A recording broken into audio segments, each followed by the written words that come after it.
The first thing is that this McDonald's here is the McDonald's where Marks escaped from, and it is just minutes away from that spot where law enforcement ultimately caught him. Since we've last seen you, the FBI has packed up and left the scene. The votes that they do have over here, this is where those thumb drives from each of the polling locations first come in. A city report from back in 2014 shows that if just one more gate at Mansfield Dam was open, water would come up and over the top of the Longhorn Dam here. The person who lives here came home just before 5 p.m. and asked for another check of his property. That's when the search party and the canines found Marks hiding in a trash can. Which is why this year they're asking for people to donate larger, more durable blankets like this one, that are 66 by 90 inches or larger. KXAN's Alyssa Goard got an exclusive first look at this video game and how it's designed to help teenagers in the deaf community around the world. And Alyssa, what's this game all about?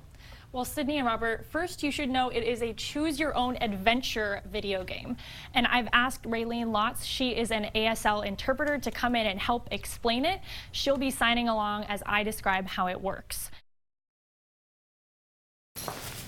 When Maddie Bowen's husband took a shower in their downtown Austin apartment this morning. When he got out, he was like, "Madison, will you come here? I think the water smells weird." And so I kind of thought he was being a hypochondriac. But then she smelled it herself. It started smelling more like kind of toilety, like septic-y. Yeah. So we bottled up the water from her tap. Can you take a sniff of this and tell me what you think? It smells a little sour. Oh yeah, that's it. Oh God, it smells like fish. It's got an odor to it. Yeah, you know, I noticed it at my house this morning too, and I'm in Clarksville. Almost like even kind of like a sulfur kind of smell to it. Like, I mean, honestly, it smells like rotting fish at the beach. But it's not rotting fish. Austin Water believes zebra mussels on a pipe caused the smell. They've been invading Texas over the past several years. In September, they were found in Austin Water intake valves. The plant where the stench originated was also the one that had the most difficulty during the flooding and boil water notice in October. I probably wouldn't have thought that much of it, except for when that happened, then it made you kind of stop to think about, like, okay, wait, is this safe? These little mollusks will likely present a long-term challenge for the city. They don't go away easily. I was gonna prep dinner tonight and I was like, I don't want to wash vegetables in this. While the city tackles the smell, Bowen thinks she'll stick to bottled water. Alyssa Goard, KXAN News. I'm 70 years old. I'll be 71 in December. Glenn Davis is one of many people in Austin experiencing homelessness. He gets services at Austin's Resource Center for the Homeless, but he sleeps outside. Already this time of year, he says, It's cold, heartbreaking. It's feedback like this from the homeless which has the Arch changing up things with their donation drive. In years past, many people have donated smaller throw blankets, and the Arch says those just don't cut it on the cold winter nights, which is why this year they're asking for people to donate larger, more durable blankets like this one, that are 66 by 90 inches or larger. It helps to, as I said, protect someone from the elements, keep them warm, keep them safer, and we know that the healthier a person is, the better decisions that they'll make. Greg McCormick is with Front Steps, who operates the Arch. They also get the feeling that the community cares, that somebody is helping them, giving something directly going towards them. He's hoping this drive will collect blankets that'll last for a while. And when it's something of good quality and something they can keep for, I think that makes a difference. As for Davis, all he has to protect against the winter chill are the things you see with him now. I don't have blankets that's real thick enough.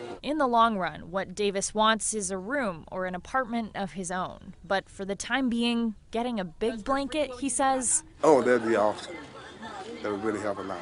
Alyssa Goard, KXAN News. My girlfriend got drugged downtown. I don't know what's going on, but she needs to go to the hospital. Yes, they're already on the way. A woman told Austin police she got drugged while out on Rainey Street on February 17th. You can hear her screams in the 911 call. She can't move. I mean, we took an Uber from downtown, and she can't move anything.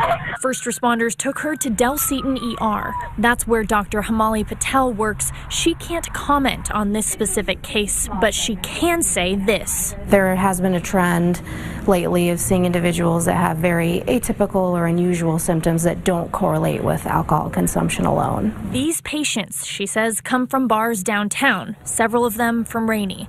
There's a big range of symptoms, from being sedated to really agitated. But when they take the initial drug test, it usually comes back normal. As a lot of these substances are not always detected on our typical urine drug screen. So yes, she says it's possible these people may be drugged, and she also encourages those going out in Austin to keep an eye out for friends who may suddenly become drowsy or combative. Oftentimes we are quick to judge individuals who have potentially gone through these types of scenarios, and we should take a look and really evaluate the whole situation before we do that and give people the benefit of the doubt. She's completely not herself. This is not normal. As for the woman who went out on Rainey Street, she wants to remain anonymous, but Austin police are investigating her case as an assault. Her initial drug test came back normal, but she's doing another test to take a closer look.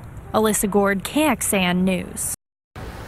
This is 11-year-old Elise Franklin Downs has been helping out in this East Austin garden. These are tomatoes. She's one of the 14 young people paired up to work in the gardens with 7 African-American senior citizens around Austin. The kids built these frames.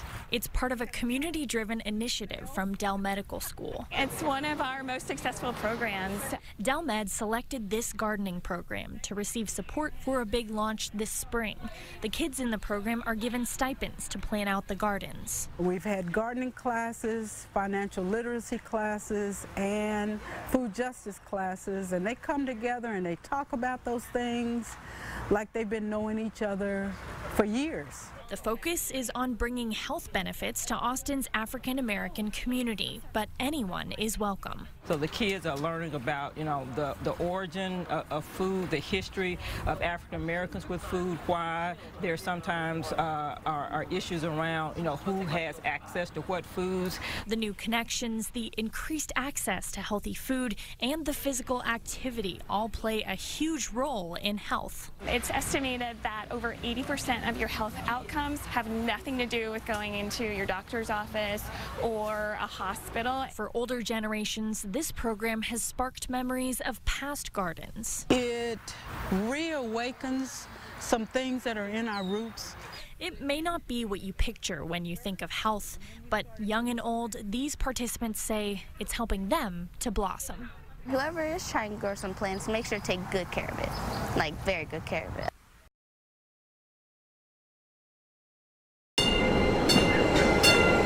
After months of rumors and speculation, Austin is finally getting a glimpse of how local leaders see transportation of the future. The options on the table were unveiled at a meeting about the project that aims to bring more high-capacity transit to the Austin area. For the Orange Line, which will go from north to south, and the Blue Line, which will go from the airport to downtown, Cap Metro has been looking into different options. One would include using bus rapid transit on those lines. Another would use light rail. They found just relying on bus rapid transit would only meet the area's demand until 2040. So they're continuing to analyze light rail transit. With the light rail plan comes the option of a downtown subway, which would separate transit from cars and bikes, but would also be more expensive. Depending on the features, the whole plan would cost between $3.2 and $10.3 billion. Cap Metro believes they can get 40% of that amount funded with federal grants. The city says its main options to pay for the rest involve putting a funding plan before voters in November. They could call for a transportation bond or a tax rate hike election.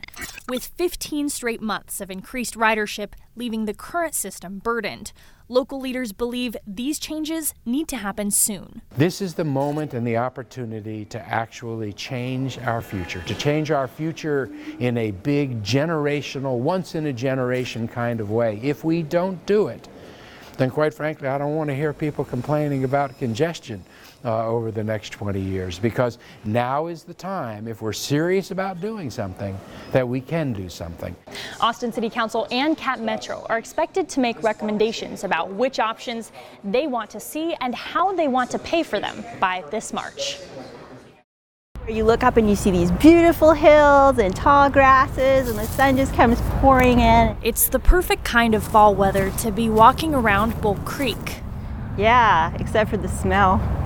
Jennifer Ramos was leading a group of Girl Scouts on a hike Sunday when she saw the city cleaning up sewage. A sewer line got clogged Saturday with stuff that's not supposed to be there. I mean, people put disposable wipes, they put paper towels, they put, sometimes heavier towels into the sewer, and that shouldn't be put into the sewer. About 25,000 gallons of raw sewage spilled into the creek. Austin Water says they stopped the overflow in an hour and a half, then worked to pump out the rest. When you cook bacon, don't pour that down the drain. Use a paper towel and put it in your trash can. What's frustrating, probably the most frustrating to me, is that people don't realize that where they put their trash matters. Alyssa Goard, KXAN News.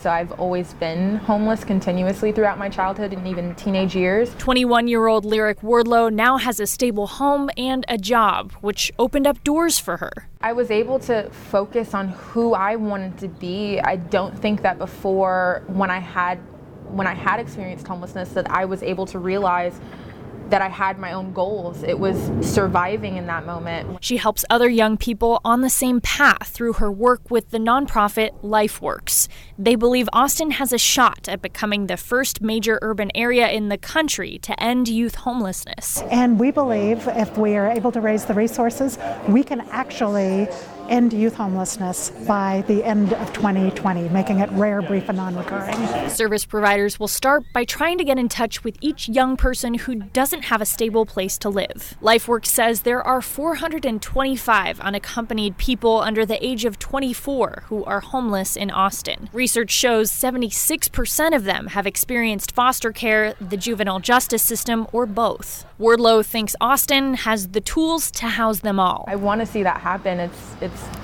It's important for the city. So. Alyssa Goard, KXAN News.